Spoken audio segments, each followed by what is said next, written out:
Hi friends, এই I মেকআপটা তোমরা শিখতে চাও, দেখতে চাও কিভাবে করেছি? চলে আয়ের উপর ট্রাই করে। তো প্রথম কথা, আমি এই কালারের থিওরির কথাটা বলি। আমি এখানে অ্যানালগাস থিওরির ওপর এই আই মেকআপটাকে করেছি।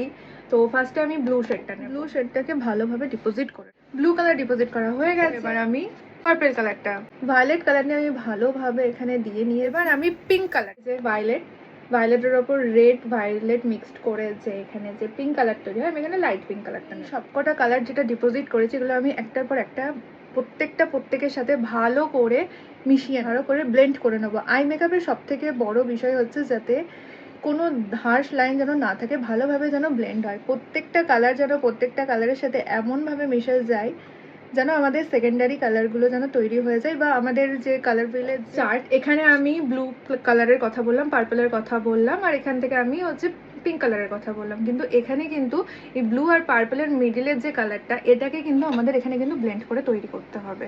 এটা কোনো কালার হিসাবে আসে না, এটাকে কিন্তু ব্লেন্ড করে তৈরি করতে হবে।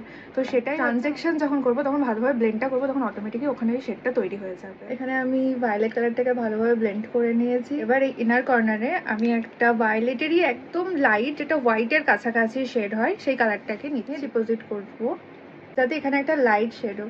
সবসময় আমাদের আই মেকআপের ইনার কর্নারে লাইট কালার হবে আর আউটার কর্নারে ডিপ হবে, এটাই হচ্ছে আই মেকআপ। তবে আই মেকআপটা দেখতে সুন্দর হবে। কেউ যদি ইনার কর্নারে ডিপ দেয়, মানে লাইটটাকে আউট অফ কর্নারে দেয়, তাহলে কিন্তু আই মেকআপটা কখনোই ফুটবে না আর ভালোও লাগবে না। তো এবার আমি এটাকে দিয়ে ভালোভাবে ব্লেন্ড করবো। আই মেকআপের ব্লেন্ডিং হয়ে গেছে। এবার লোয়ার ল্যাশ লাইনেও সেম প্রসেসে আউটার কর্নারে ব্লু দেবো, তারপরে ভায়োলেট, আর সবশেষে লাইট কালার। আর ভায়োলেট কালার নিয়ে আমি তারপরে দেবো, ব্লেন্ড করে নেবো। ব্লেন্ডটা যেন এমনভাবে হয় যেন দুটো কালারের সাথে খুব ভালোভাবে মিশে যায়। ইনার কর্নারে লাইট কালার দেবো, যেটা আমি ওপরে দিয়েছি সেই কালারটাই আমি নিচ্ছি। এবার আই মেকআপ কমপ্লিট। এবার শিমার অ্যাপ্লাই করবো। ফার্স্টে আমি ব্লু ফ্রস্টেড কালার নিচ্ছি, নিয়ে আউটার কর্নারে অ্যাপ্লাই করছি। এরপর ভায়োলেট কালার নিচ্ছি, নিয়ে ব্লু এর পরে আমি ডিপোজিট করছি ভায়োলেটের ওপর, যেখানে আমি ভায়োলেট কালারের ম্যাট কালার ইউজ করেছি তার উপরে ফ্রস্টেড কালারটা ইউজ করছি। এবার দুটোকে ভালোভাবে ব্লেন্ড করে নেবো, ব্লু আর ভায়োলেটকে। লাইট পিঙ্ক কালারের ফ্রস্টেড কালার অ্যাপ্লাই করছি ইনার কর্নারে। তিনটেকে ভালোভাবে ব্লেন্ড করে নেবো যাতে প্রত্যেকটা যেন একে অপরের সাথে মিশে। এবার ইনার কর্নারে একটা ফ্রস্টেড কালার অ্যাপ্লাই করে নেবো লাইট কালারের। এবার পার্পল আর ব্লু কালারের শিমারটাও আমি নিচে অ্যাপ্লাই করে নেবো লোয়ার ল্যাশ লাইন। মেকআপ ডান। এবার আইলাইনার পরে নেবো।